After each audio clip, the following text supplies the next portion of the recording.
लेकिन वो किस हद तक बुलंद है। ज़ाहिर बात है हालिया दिनों में बारिशें हुई हैं और बारिशों की वजह से जो नदी नालों की जो तुग़यानी है वो ज़ाहिर बात है रुख करती है दरियाओं का।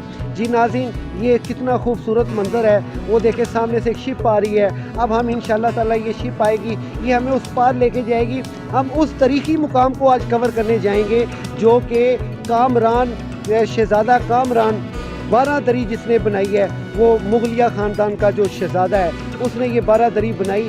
आज हम उसको ही कवर करने जाएंगे इंशाअल्लाह ताला। आपको ये खूबसूरत मंज़र कैच करवाएं। हमारी जो शिप है वो अब इस पार से 32 चौक के पार से वो कामरान की बारादरी की तरफ रवा दवा है। और इंशाअल्लाह ताला अगर मेरा कैमरा मैन दिखा सके तो यहाँ पे बहुत एक खूबसूरत मंज़र है। हम इस बोट पे जा रहे हैं और इस बोट की रफ्तार ही अपनी है और इस बोट में सफ़र करने का ही मज़ा अपना है। हमें ये बोट जो हमारे साथ चला रहे हैं वो है इमरान साहब।